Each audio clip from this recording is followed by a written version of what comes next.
हम इसको कल सुप्रीम कोर्ट में कल इस पर हम स्टे ऑर्डर और साथ में आप लोगों से मैं बोलना चाहता हूं कि इसमें इशूड नोटिस चीज के लिए कर हम कोशिश में रहेंगे। ये देश का एक बड़ा मुद्दा जिसको लेकर के आप पूरे भारत देश के लोगों को सबको पता है और उसका नाम है वक्फ बिल।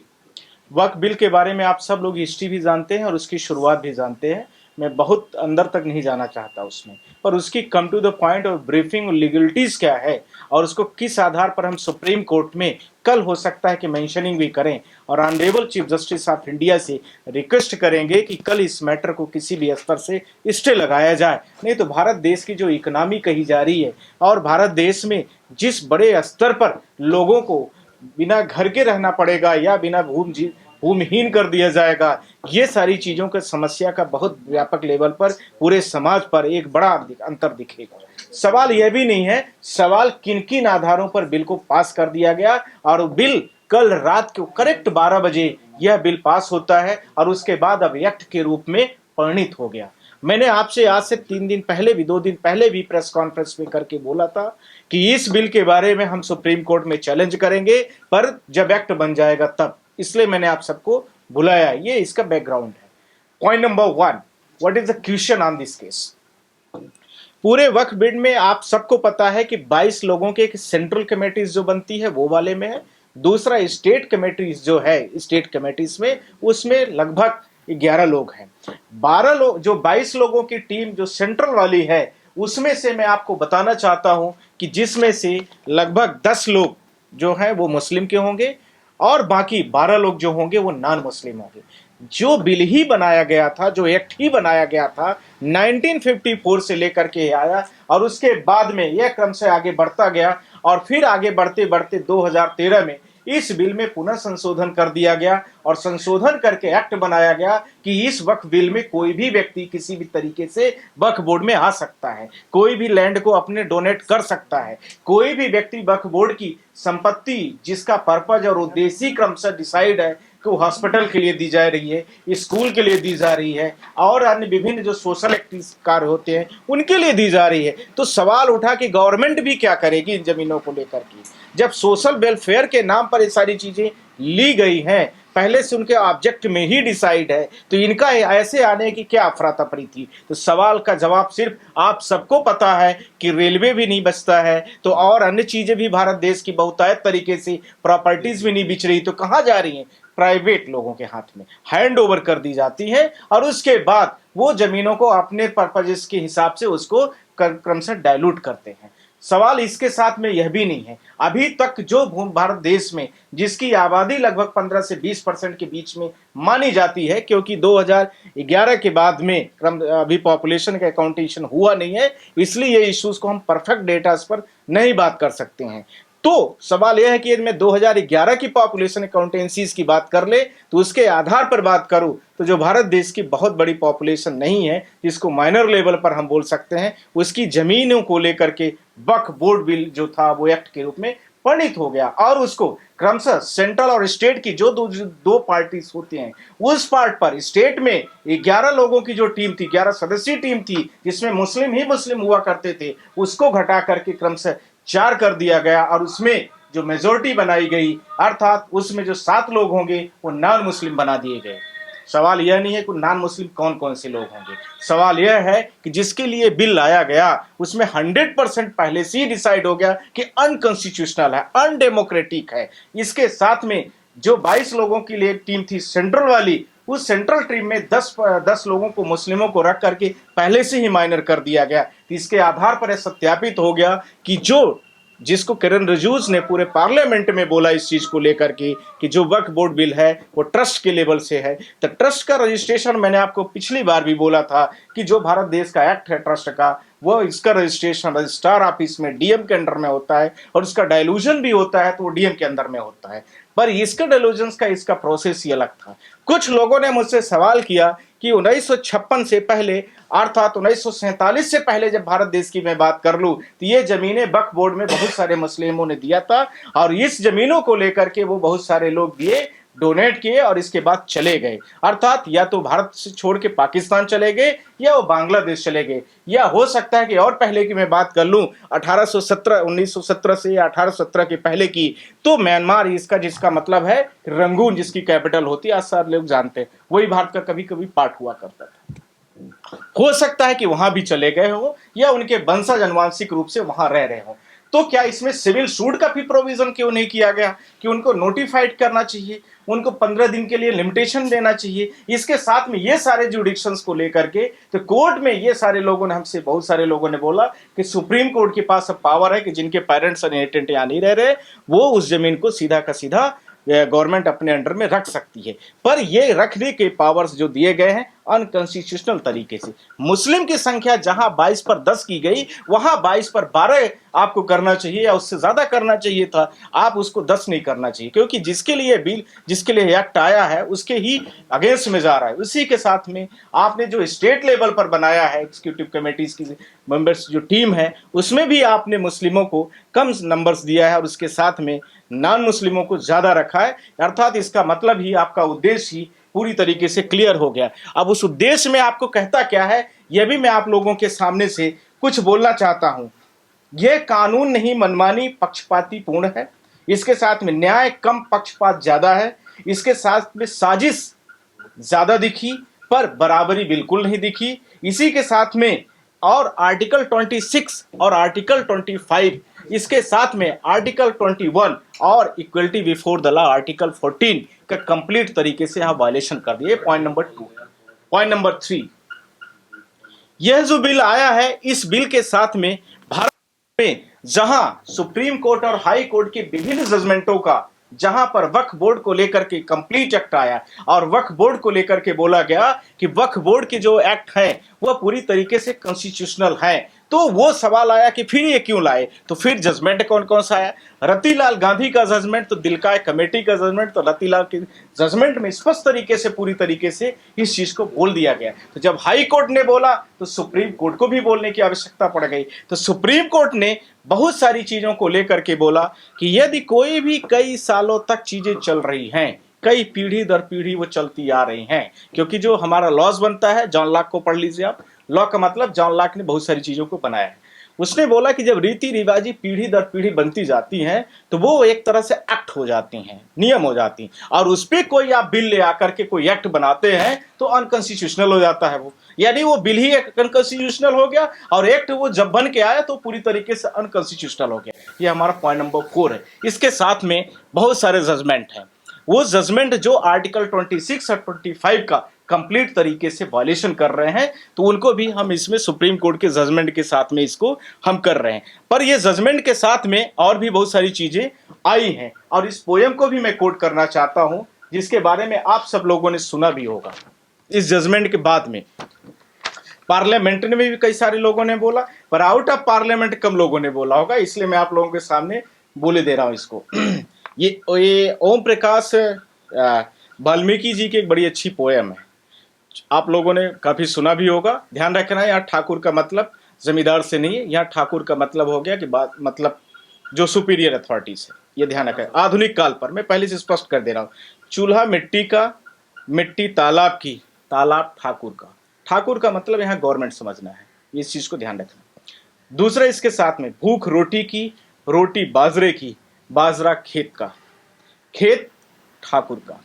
पर बैल ठाकुर का, हल ठाकुर का, हल की मूठ पर हथेली अपनी, फसल ठाकुर की, कुआं ठाकुर का, खेत का खेत, खलिहान ठाकुर का। वर्तमान जो बिल लाया गया है उस बिल में ये ठाकुर का मतलब आधुनिक प्रशासन, वो आधुनिक प्रशासन के रूप में ये पोयम को पूरी तरीके से मैं यहाँ पर कंप्लीट कर रहा हूँ। ये हो गया इसका पॉइंट नंबर 5। पॉइंट नंबर 6, मैं इसके साथ में आप लोगों से यह भी कहना चाहता हूं कि जब ये वक्फ बिल आया तो इसमें जो आर्बिट्रीज बॉडीज होती है, आर्बिट्रीज जो बहुत सारे प्रोविजंस भी होते हैं, तो आर्बिट्रीज प्रोविजन का मतलब है कि जिनकी आवश्यकताएं नहीं है, तो उसके लिए क्या किया इन्होंने, जिसकी आवश्यकता बिल में नहीं, मतलब बहुत सारे नहीं रहती है, तो इन्होंने बताया कि लगभग 10 लाख के आसपास केसेस पेंडिंग है, इसके आने से केसेस की पेंडेंसी जो है वो कम हो जाएगी। तो क्या इसमें इन्होंने कोई कॉन्स्टिट्यूशनल बॉडी बनाई है? नहीं, क्या इन्होंने कोई ऐसा फॉर्मेट दिया है कि इसमें सारी चीज़ों को रिसोल्व किया जा सके? आईएएस पर जैसे जैसे बहुत सारी चीज़ें हैं उनको एक्ट के रूप में, फॉर्मेलिटीज़ के रूप में उसको किया जा सके, ऐसा इन्होंने कोई भी प्रोविज़न नहीं दिया है। सिर्फ और सिर्फ जनता को गुमराह करने के अलावा कई स्टेटों के चीफ मिनिस्टर ने तो यहाँ तक कलेक्टरों को आदेश दे दिया, बिल कल रात के 12 बजे आता है, मतलब एक्ट बन करके, पर उन्होंने दिन में ही घोषणा कर दी कि कलेक्टर हमें 5 दिन के अंदर में या कुछ टाइम लिमिट बॉन्ड माइनर के साथ में घोषणा कर दी कि हमें अपना पूरा का पूरा वो बताएं कि यहाँ वक्फ बोर्ड की कितनी जमीनें हैं, हमें आइडेंटिफाइड करके बताएं। कुछ लोगों ने मेरे मोबाइल में वीडियो भेजा है, मैं उसको बोलना नहीं चाह रहा था, इतनी दर्दनाक घटना है कि उनकी दाह संस्कार कई सालों से वहां हो रहा है। दिल्ली की घटना मैं बता रहा हूं, कम से कम वहां हजारों लोग खड़े थे और वहां पर डीसीपी वहां के, ये मैं आप लोगों के साथ ऑफिशियली बोल रहा हूं, मेरे मोबाइल में है, और वहां का दाह संस्कार नहीं करने दिया, बोला ये वक्फ बोर्ड की जमीन है। वक्फ बोर्ड की जमीन है तो अभी डिसाइड करने के लिए डीएम के पास पावर है, तो इन्होंने क्या किया है, यही बात मैं आपसे कहना चाहता हूं। पॉइंट नंबर 6 में बात कर रहा हूं, इन्होंने पूरा मैटर डिसाइड करने का पावर किसको दे दिया, डीएम को दे दिया, कलेक्टर को, जो आईएएस ऑफिसर होता है। और आईएएस ऑफिसर जो होता है, कंसर्न जो स्टेट गवर्नमेंट होती है, कहीं ना कहीं उससे प्रभावित होता है, नहीं तो उसको लाइन हाजिर कर देंगे, अटैस्ट कर देंगे। अब उस टाइप के तो आईएएस आप भी जानते हैं बहुत कम हो गए भारत देश में, जो संविधान की रक्षा करें, जो देश के बहुत सारी चीजों को लेकर के जनता के विचार पे बात करे, तो वो सारी चीजों को तो खत्म हो गया। तो इन्होंने क्या किया कि डीएम को पूरा पावर दे दिया प्रोसीडिंग करने का, और वो डीएम जो चाहे चाहे पार्शियल ऑर्डर पास कर दे, अर्थात पार्शियल का मतलब भेदभावपूर्ण, चाहे वो चाहे तो उस जमीन को पूरा का पूरा सरकारी बना दे, या वो चाहे तो वक्फ बोर्ड को दे दे। पर अब इसमें होगा क्या, अब यदि डीएम ने ऐसा जजमेंट पारित कर दिया तो इसमें इन्होंने एक क्लॉज लगा दिया कि इसकी अपील भी नहीं की जा सकती है। भारत देश की प्रस्तावना में जहां स्पष्ट तरीके से लिखा है कि भारत एक जो है विभिन्न तरीके की चीजों को फ्लेक्सिबल, भारत देश बहुत सारे बहुसंख्यक धर्मों का एक सम्मिलियन है, विलन है, तो उस सारे सम्मिलियंस में आपको देखना होगा कि भारत देश किस कैटेगरी में जा रहा है। क्या भारत देश में एक धर्म को लेकर के इतनी सारी चीजें हैं, जहां भारत देश में वसुधैव कुटुंबकम की बात हो रही थी, वहां आज देखिए क्या दशा हो रही है। तो कलेक्टर ने यदि पार्शियल ऑर्डर पास कर दिया, इम्प्यूज्ड ऑर्डर आपकी you can not be challenge before the any tribunal, any court, any high court, any civil court, आप कहीं भी नहीं कर सकते। ये किस देश का न्याय है? कलेक्टर, इसका मतलब है कलेक्टर को एक मोहरा बना दिया गया और उसके साथ में वो जिसको चाहे उसको जमीन को दे दे, जिसको चाहे उसकी पर्सनलिटी, यानी मैंने जमीन को आपको दिया है, मान लीजिए वक्फ बोर्ड को मैंने अपने 5 एकड़ जमीन दे दिया, अब वक्फ बोर्ड डाइल्यूट हो रहा है, हम चाहते हैं कि हमारी जमीन को वापस कर दिया जाए, तो फिर इसके लिए आपने क्या प्रोविजन किया? कुछ भी नहीं किया है। यदि ये किया है तो हमारे यदि मान लीजिए पूर्वजों ने दिया है, तो आज उनके वारिशों में हम लेना चाहते हैं। और ये इसी तरह से यदि हमारे वारिस यहाँ पर नहीं है, पाकिस्तान रहते हैं या किसी का बांग्लादेश रहता है, तो उसके लिए आपने क्या प्रोविजन किया है? कुछ भी नहीं किया है। इसीलिए आपने कलेक्टर के पास में रख करके सारे पावर्स को खत्म कर दिया कि इसके आगे अपीलेंट कोर्ट नहीं जाएगी। इसीलिए आपने बोला कि 10 लाख से ज्यादा केसेस पेंडिंग है और इस बिल के आने के बाद इनको हम जल्दी जल्दी शॉर्ट आउट कर लेंगे। सुप्रीम कोर्ट के सामने आप देखेंगे कि भारत देश का बहुत बड़ा डिस्प्ले लगा हुआ है, डेली का डेली दिखता है उसमें कि कितनी केसेस आज फाइल हुई, कितनी आज शॉर्ट आउट हुई, कितनी उस डिस्प्ले में डिसॉल्व हो रही, कितनी डिसमिस हो रही है, कितना इशूड नोटिस हो रहा, सब देख लीजिए आप, तो आपको यह पता चल जाएगा लॉ मिनिस्टर साहब को कि ये जितना वो डेटा दे रहे हो कितना सही है कितना गलत। नेक्स्ट क्वेश्चन, इसी के साथ में पॉइंट नंबर 7, इन्होंने इसके साथ में यह भी बोला है कि नेक्स्ट पॉइंट, इसके साथ में इन्होंने बोला कि जो भी चीजें आ रही है, लाइट को थोड़ा सा ब्राइट कर, इसके साथ में इन्होंने ये बोला कि 1954 के बाद से, जब 1954 में आया बिल,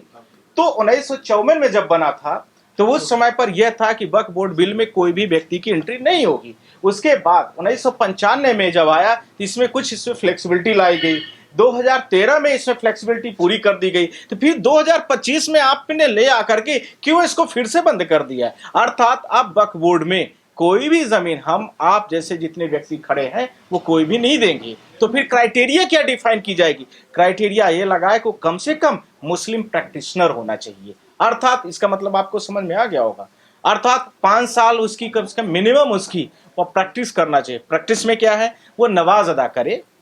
नमाज अदा करे, इसका मतलब अभी नहीं डिसाइड है कि नमाज अदा करने वो कौन उसको डिसाइड करेगा कि नमाज अदा करता है या नहीं करता है। क्या वो कोई वहां पर रजिस्टर लेके बैठेगा कि नमाज अदा करने वाला व्यक्ति फला व्यक्ति आ रहा है और डेली रजिस्टर में एंट्री है, 70% रजिस्टर में एंट्री है, तो इसका मतलब ये माना जाएगा कि पास्ड आउट है। और इसका मतलब है कि 30% कम हुआ तो इसका पास आउट का सर्टिफिकेट नमाज अदा करने वाले व्यक्ति पर नहीं आएगा, तो फिर किस पे आएगा? इसका मतलब उसकी जमीन है उस पर नहीं मानी जाएगी। इसका मतलब वो वक्फ बोर्ड का मेंबर्स में जो प्रैक्टिस जमीन कर रहा है, डोनेट कर रहा है, वो सारी चीजों को लेकर के वो नहीं माना जाएगा। नेक्स्ट, इसी के साथ में इन्होंने यह भी बोला कि वक्फ बोर्ड की जो जमीनें हैं, पॉइंट नंबर 9 पर ध्यान रखना, पॉइंट नंबर 9 में 12 साल तक कोई भी व्यक्ति को जमीन में उस तरह से काबिज है तो वो उसमें उसका काबिलाना वो कब्जा का हक बन जाएगा। तो यह कहीं ना कहीं प्रॉपर्टीज को, हमारी प्रॉपर्टी आपकी प्रॉपर्टीज को धौंस दिखा करके किसी व्यक्ति ने, किसी कंसर्न व्यक्ति ने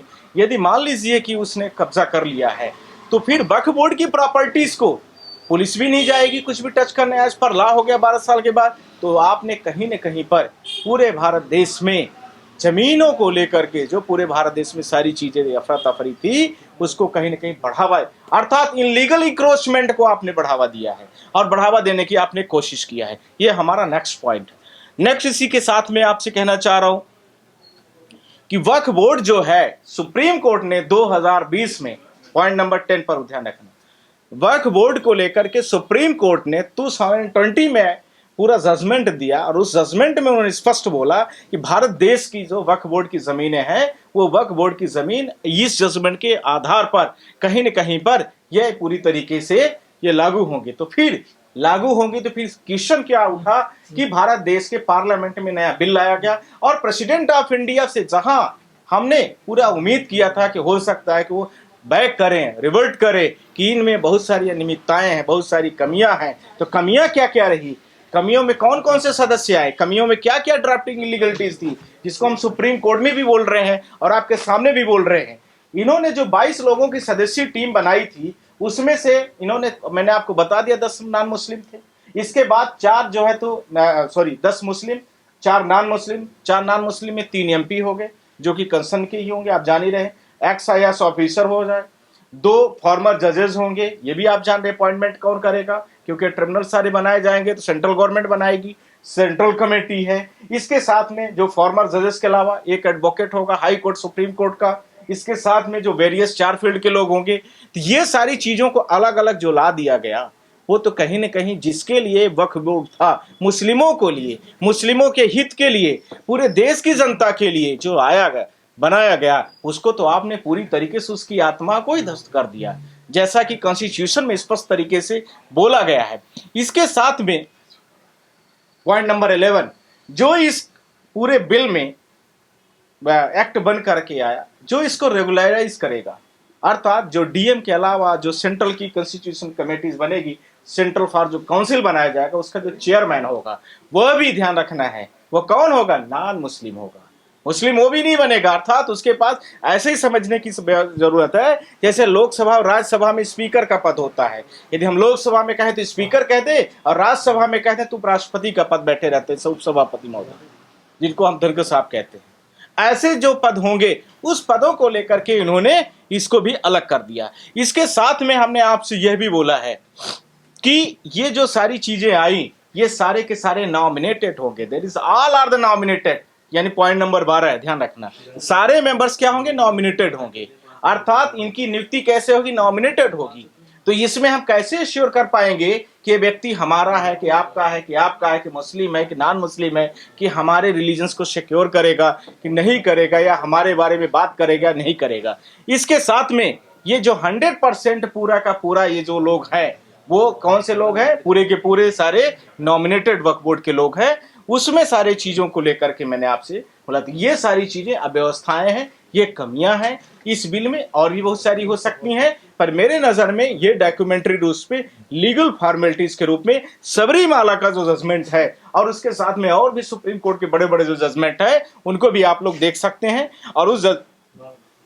कानून के द्वारा, उसमें स्पष्ट लिखा है, कानून के द्वारा, कानून के लिए संवैधानिक पदों पर रहते हुए सारी चीजों को व्यवस्थित करने के लिए ये सारी चीजों को ये बोला गया है। तो ये सारे जजमेंटों के साथ में मैं आप लोगों से ये बोलना चाहता हूं कि जो भी चीजें हुई हैं इलीगलिटीज के आधार पर, हम इसको कल सुप्रीम कोर्ट में कल इस पर हम स्टे ऑर्डर और साथ में आप लोगों से मैं बोलना चाहता हूं कि इसमें इशूड नोटिस चीज के लिए कर हम कोशिश में रहेंगे।